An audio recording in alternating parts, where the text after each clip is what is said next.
दोस्तों, कहानी की शुरुआत साल 1825 से होती है, जहां ब्रिटिशर ऑस्ट्रेलिया पर राज कर रहे होते हैं और वहां के लोगों पर दर्दनाक जुर्म करते हैं। यही हाल ऑस्ट्रेलिया के तस्मानिया आइलैंड में भी था, जहां ब्रिटिश ऑफिसर लोगों को गुलाम बनाकर उनसे जबरन काम करवाते थे।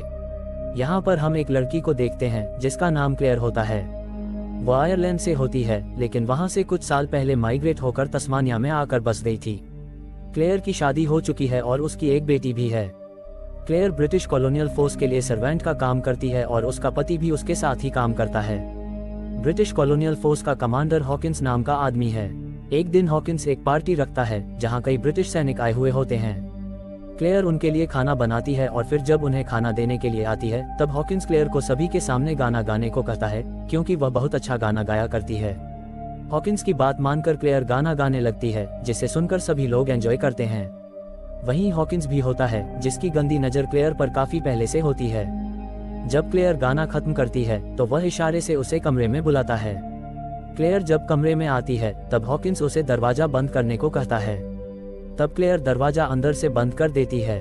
दरअसल हॉकिंस क्लेयर के साथ इंटीमेट होना चाहता है, लेकिन क्लेयर उसे साफ मना कर देती है। तब हॉकिंस क्लेयर से कहता है कि उसे जो चाहिए वह हॉकिंस उसे देगा। इस पर क्लेयर कहती है, मुझे आज़ाद कर दो ताकि मैं अपने परिवार के साथ यहाँ से दूर जाकर एक नई जिंदगी शुरू कर सकूं। पर हॉकिंस ये सुनकर गुस्से में आ जाता है और उसे थप्पड़ मारता है। फिर वह क्लेयर के साथ गलत करता है। क्लेयर जब घर आती है तो उसके गले में चोट के निशान देखकर उसका पति इस बारे में पूछता है। क्लेयर उसे कुछ भी स्पष्ट नहीं बताती, पर उसका पति समझ जाता है कि उसके साथ कुछ गलत हुआ है। ये जानकर वह बहुत गुस्सा हो जाता है, लेकिन उसकी बीवी उसे शांत रहने के लिए कहती है, क्योंकि अगर उसने हॉकिंस से कुछ भी कहा तो वो उन्हें मार देगा। अगले दिन जब क्लेयर कुछ ब्रिटिश ऑफिसर्स को खाना दे रही होती है तो उनमें से एक ऑफिसर क्लेयर को गलत तरीके से छूने लगता है। ये देखकर क्लेयर का पति गुस्से से आग बबूला हो जाता है। हॉकिंस, जो वही ऑफिसर के साथ बैठा होता है, उससे क्लेयर का पति कहता है कि वह उसे और उसकी पत्नी को आजाद करे। पर हॉकिंस क्लेयर की पत्नी के बारे में बुरा भला कहता है और क्लेयर को अपनी प्रॉपर्टी समझता है। ये सब सुनकर क्लेयर का पति गुस्से से भड़क जाता है और हॉकिंस पर हमला कर देता है, जिससे दोनों में झगड़ा हो जाता है। तभी हॉकिंस का सीनियर वहां पे आ जाता है और हॉकिंस को अपने ऑफिस में बुला लेता है। उसका सीनियर हॉकिंस की इस हरकत से खुश नहीं था। वो उसके और उसके दो ऑफिसर साथियों को सजा के तौर पर दूसरे टाउन में ट्रांसफर कर देता है, पर हॉकिंस यह नहीं चाहता था, मगर उसे मजबूरी में सीनियर की बात माननी पड़ती है। हॉकिंस को बहुत गुस्सा आता है और वह अपना गुस्सा निकालने के लिए रात में अपने दो ऑफिसर दोस्तों के साथ, जिनका भी ट्रांसफर हुआ था, क्लेयर के घर आ जाता है। वो देखते हैं कि क्लेयर और उसका पति अपनी बेटी के साथ यहाँ से भागने की तैयारी कर रहे हैं। हॉकिंस अपने ट्रांसफर का बदला लेने के लिए क्लेयर के पति को पीटता है और उसके सामने ही क्लेयर को गालियां देता है और फिर से उसके साथ गलत करता है। जब क्लेयर का पति बीच में लड़ने आता है तो हॉकिंस उसे गोली मारकर जान से खत्म कर देता है। फिर हॉकिंस का दूसरा साथी भी क्लेयर के साथ जबरदस्ती करता है। वहीं क्लेयर की बेटी लगातार रो रही होती है और चुप होने का नाम तक नहीं ले रही होती है। तब हॉकिंस का तीसरा साथी उसे भी मार देता है, यानी इनके अंदर जरा भी रहम नहीं होता। फिर हॉकिंस और उसके साथी क्लेयर को मारकर बेहोश कर देते हैं और उसे बिना अपने पति और बच्चे के अकेला तड़पने के लिए छोड़कर इस टाउन से चले जाते हैं। अगले दिन जब क्लेयर को होश आता है तो वह अपने पति और बेटी की लाश देखकर खूब रोती है। उसका परिवार उन ब्रिटिश सैनिकों ने खत्म कर दिया था। क्लेयर इस हादसे से पूरी तरह से टूट जाती है और अकेले पड़ जाती है। इसके बाद क्लेयर हॉकिंस और उसके साथियों के खिलाफ रिपोर्ट करने के लिए रॉयल मिलिट्री पुलिस के पास जाती है। वो उन्हें सब कुछ बताती है कि कैसे हॉकिंस और उसके साथियों ने मिलकर उसके परिवार को मार डाला है, पर पुलिस उसकी कोई भी बात नहीं सुनती और उसे कहा जाता है कि हॉकिंस अपने साथियों के साथ कल रात में ही यहाँ से चला गया है। क्लेयर निराश होकर वहाँ से लौट जाती है। अब क्लेयर दुख और गुस्से से भर जाती है और खुद ही हॉकिंस और उसके साथियों को मारकर बदला लेने का फैसला करती है। पर उसे पता नहीं होता कि हॉकिंस अपने साथियों के साथ किस रास्ते गया होगा। वह मदद के लिए एक स्थानीय ट्राइब के व्यक्ति के पास जाती है, जिसे जंगल और रास्ते के बारे में अच्छे से पता होता है। उसका नाम बिली होता है। क्लेयर उससे झूठ बोलती है कि उसके पति को हॉकिंस बंधक बनाकर ले गया है, इसलिए वह उसे वहां तक पहुंचने में मदद करे। बिली उससे कहता है कि कल रात में ही मेरे अंकल को हॉकिंस गाइड बनाकर ले गया था और मुझे पता है कि वो कहाँ जा रहे हैं। बिली को लगता है कि क्लेयर ब्रिटिशर है, इसलिए वह उससे पैसे मांगता है और कहता है कि उसे रास्ते में किसी भी तरह का खतरा नहीं होना चाहिए। इस पर क्लेयर उसकी बात मान जाती है और उसे कुछ पैसे देती है। इसके बाद क्लेयर बिली के साथ सफर शुरू कर देती है। क्लेयर अपने घोड़े पर बैठकर आगे बढ़ती है, जबकि बिली धीरे धीरे पैदल चलता है। यहाँ क्लेयर को लगता है कि बिली अच्छा इंसान नहीं है और वह उसके साथ गलत कर सकता है, इसलिए वो उससे ठीक से बात नहीं करती। वहीं दूसरी तरफ हम बिली के अंकल को देखते हैं, जो गाइड बनकर हॉकिंस और उसके साथियों को दूसरे टाउन ले जा रहे होते हैं। उनके साथ कुछ और लोग भी होते हैं जो उनका सामान लेकर उनके पीछे चल रहे होते हैं। उनके साथ एक छोटा लड़का भी था जो रास्ता भटक गया था। उधर क्लेयर और बिली जब आगे बढ़ रहे होते हैं तब उन्हें एक जलता हुआ घर दिखता है और कुछ लोग पेड़ से लटके हुए मृत अवस्था में नजर आते हैं, जो कि काफी दर्दनाक होता है। इसके बाद वो दोनों आगे बढ़ने लगते हैं। तभी उन्हें एक आदमी दिखता है जो बिली को देखकर उस पर बंदूक तान देता है। दरअसल व्हाइट लोग ब्लैक लोगों को देखना पसंद नहीं करते और उन्हें नीचा समझते हैं। बिली, जो कि ब्लैक है, उस आदमी से डरकर भाग जाता है। क्लेयर उस आदमी पर गुस्सा करती है और कहती है कि वह मेरा गाइड है। ये कहकर क्लेयर वहां से निकल जाती है। तब उसके पास बिली वापस आता है। क्लेयर उसे अकेला छोड़कर भागने के लिए उस पर गुस्सा करती है। तब बिली उसे घूरकर देखने लगता है और कहता है, तुम भी अंग्रेजों की तरह मुझे मार दोगी। वैसे भी हम पर हमेशा से वो लोग जुल्म करते आए हैं। क्लेयर कुछ नहीं कहती और उसे आगे बढ़ने के लिए कहती है। रास्ते में उन्हें भूख लगती है। तब बिली गांव के घरों से खाना चुराने की कोशिश करने वाला होता है, पर क्लेयर उसे ऐसा करने से रोक देती है और घोड़े को लेकर आगे बढ़ जाती है। बिली भी बिना खाना चुराए उसके पीछे चल पड़ता है। जंगल के रास्ते बढ़ते हुए क्लेयर को कई कठिनाइयों का सामना करना पड़ता है। कभी उसके पैर में कीड़े काट लेते हैं तो कभी उसे बिना कुछ खाए ही सफर करना पड़ता है। इसी दौरान बिली को हॉकिंस और उसके साथियों के पैरों के निशान दिखते हैं। वो क्लेयर को बताता है कि वे 7 लोग हैं और इस तरफ गए हैं, इसलिए वे अब तेजी से उस ओर आगे बढ़ने लगते हैं। इधर जंगल में एक ट्राइब की महिला अपनी बच्ची के साथ अकेली होती है। तभी हॉकिंस और उसके साथी उसे पकड़ लेते हैं। महिला गिड़गिड़ा कर कहती है, मेरी बच्ची अकेली है, प्लीज मुझे छोड़ दो। पर इन ब्रिटिशर्स के अंदर जरा भी इंसानियत नहीं होती। वे पहले उस महिला के साथ गलत करते हैं और फिर उसे बंधक बनाकर अपने साथ ले जाते हैं। वहीं क्लेयर और बिली आगे बढ़ते हुए एक नदी के किनारे पहुंचते हैं, लेकिन नदी का बहाव बहुत तेज होता है, जिससे उसे पार करना बेहद मुश्किल हो जाता है। हालांकि इस रास्ते से जाने पर वे जल्दी हॉकिंस तक पहुंच सकते हैं। क्लेयर रिस्क लेने का फैसला करती है और घोड़े के साथ नदी में उतर जाती है, लेकिन पानी बहुत गहरा और बहाव बहुत तेज होता है, जिसके कारण क्लेयर बहने लगती है।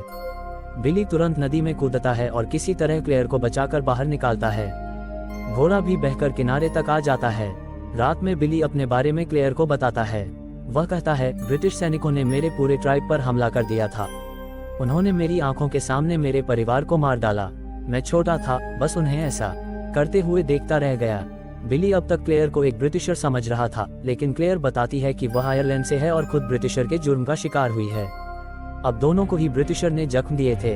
दोनों एक दूसरे को समझने लगते हैं और उनके बीच दोस्ती हो जाती है। अगली सुबह ट्राइब के लोग उस महिला को ढूंढते हुए हॉकिंस और उसके साथियों के पास पहुंचते हैं। वे हॉकिंस के एक दोस्त पर हमला कर उसे घायल कर देते हैं। गुस्से में हॉकिंस उस ट्राइब की महिला को मार देता है। तब ट्राइब के लोग डरकर भागने लगते हैं और हॉकिंस भी अपने साथियों को लेकर वहां से भागने लगता है, क्योंकि पहले ही उसने काफी खून खराबा यहाँ कर दिया होता है। ये लोग जब भाग रहे होते हैं तब उनमें से हॉकिंस का घायल दोस्त जंगल में अकेला रास्ता भटक जाता है। कुछ देर के बाद क्लेयर और बिली जब आगे बढ़ रहे होते हैं तो वे दोनों हॉकिंस के घायल दोस्त को देख लेते हैं। फिर क्लेयर मौका देखकर हॉकिंस के उस घायल दोस्त के पास आकर उसे मार देती है। इसने भी क्लेयर के साथ गलत किया था, जिसे मारकर क्लेयर ने अपना बदला ले लिया था। बिली ये देखकर उससे नाराज हो जाता है। वह गुस्से में क्लेयर से पूछता है, तुम तो अपने पति को ढूंढने आई थी, फिर इसे क्यों मारा? क्लेयर अब बिली को पूरा सच बता देती है, हॉकिंस और उसके दोनों साथियों ने मेरे पूरे परिवार को मार डाला। अब मैं उनसे बदला लेने आई हूँ। ये सुनकर बिली उसे छोड़कर जाने लगता है। क्लेयर उससे कहती है, मैं अकेले उनसे नहीं लड़ सकती, प्लीज मेरा साथ दो। पहले तो बिली संकोच करता है, लेकिन क्लेयर उसे याद दिलाती है कि ब्रिटिशर ने उसके परिवार और ट्राइब के लोगों को भी मारा था। अगर तुम्हें अपने ट्राइब का बदला लेना है तो तुम्हें भी लड़ना होगा। बिली ये सुनकर क्लेयर का साथ देने के लिए तैयार हो जाता है। यहाँ हॉकिंस को पता चलता है कि उसका घायल दोस्त लापता है, तो वह बिना उसकी परवाह किए आगे बढ़ जाता है। और जो बिली का अंकल गाइड होता है, हॉकिंस उसे आदेश देता है कि वह जल्दी से उन्हें टाउन तक पहुंचाए। फिर ये लोग आगे बढ़ने लगते हैं। वहीं क्लेयर और बिली को आगे बढ़ते हुए उस ट्राइब की महिला की बॉडी मिलती है जिसको हॉकिंस ने मार दिया था। उन्हें यहाँ पर हॉकिंस और बाकी लोगों के पांव के निशान दिखते हैं, जिसके पीछे वे चलने लगते हैं। उधर बिली का अंकल गाइड हॉकिंस और उसके साथियों को लेकर एक पहाड़ी के पास लाकर छोड़ देता है और उनसे कहता है, मैं तुम्हारा गुलाम नहीं हूँ। तुम लोगों ने कई बेगुनाहों को मारा है और उस महिला को मारकर तुमने बहुत गलत किया। गुस्से में हॉकिंस का एक साथी उसे गोली मार देता है। हॉकिंस उसे डांटता है क्योंकि वही आदमी था जो उन्हें जंगल से बाहर निकाल सकता था। अब वह जबरदस्ती अपने दोस्त को गाइड बनने के लिए मजबूर करता है, पर उसे रास्ता पता नहीं होता। तब भी वे लोग आगे बढ़ते रहते हैं। अगले दिन बिली को अपने अंकल की लाश मिलती है। बिली अपने अंकल की मौत से बेहद दुखी हो जाता है। वो उसका अंतिम संस्कार करता है और फिर क्लेयर से कहता है, अब मैं भी हॉकिंस से बदला लूंगा। अब दोनों के अंदर बदले की आग जल रही थी और वो दोनों हॉकिंस को मारने के लिए निकल पड़ते हैं। आगे बढ़ते हुए वो दोनों एक पहाड़ के नीचे हॉकिंस को देख लेते हैं। बिली कहता है, क्लेयर अभी मौका है, शूट कर दो। लेकिन क्लेयर हॉकिंस को देखकर सहम जाती है। हॉकिंस भी क्लेयर को देख लेता है और तुरंत उस पर गोली चला देता है। गोली क्लेयर के कंधे को हल्का छूकर निकल जाती है और दोनों भागने लगते हैं। बिली क्लेयर को एक पेड़ के पीछे छुपा देता है और खुद घोड़ा लेने जाता है, लेकिन हॉकिंस उसे देख लेता है और पकड़कर अपना नया गाइड बनने के लिए मजबूर कर देता है। बिली भी उनसे डरकर उनकी बात मान लेता है। फिर वो लोग आगे बढ़ने लगते हैं, जबकि क्लेयर पेड़ के पीछे छुपी होती है। अगले दिन बिली हॉकिंस और उसके साथियों को टाउन वाले मुख्य रास्ते तक पहुंचा देता है, पर हॉकिंस उस छोटे लड़के को, जो रास्ता भटक गया था, उसके हाथ में गन देकर बिली को जान से मारने का आदेश देता है। मगर छोटा लड़का हिचकिचाता है, जिसका फायदा उठाकर बिली वहां से भाग जाता है। तब गुस्से में हॉकिंस छोटे लड़के को गोली मारकर खत्म कर देता है। अगली सुबह क्लेयर किसी तरह लड़खड़ाते हुए टाउन की मेन सड़क तक पहुंच जाती है, जहां उसे बिली मिल जाता है। उसे देखकर क्लेयर बहुत खुश होती है। फिर दोनों टाउन में एक घर के अंदर जाते हैं, लेकिन वहां देखते हैं कि पहले ही सभी लोगों को मार दिया गया है।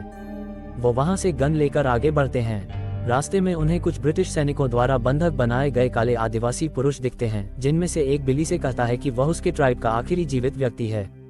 ये सुनकर बिली पूरी तरह से टूट जाता है। तभी एक कैदी ब्रिटिश सैनिकों के अत्याचारों के बारे में चिल्लाने लगता है, लेकिन सैनिक उन सभी आदिवासियों को गोली मार देते हैं और उनके कटे हुए सिरों को ट्रॉफी की तरह अपने साथ रखते हैं। यहाँ वो लोग अब बिली को भी मारने के लिए पकड़ लेते हैं, क्योंकि वह भी ब्लैक था। पर क्लेयर को ब्रिटिशर अपनी तरह समझते हैं, इसलिए क्लेयर बिली को बचाने के लिए बिली की ओर गन तान देती है और उन लोगों से कहती है, आप लोग जाए, मैं इस अफ्रीकन को मार दूंगी। ये सुनकर वे लोग चले जाते हैं और क्लेयर बिली को वहां से ले जाती है। अगली सुबह क्लेयर और बिली उस टाउन में पहुंचते हैं जहां हॉकिंस का ट्रांसफर हुआ था।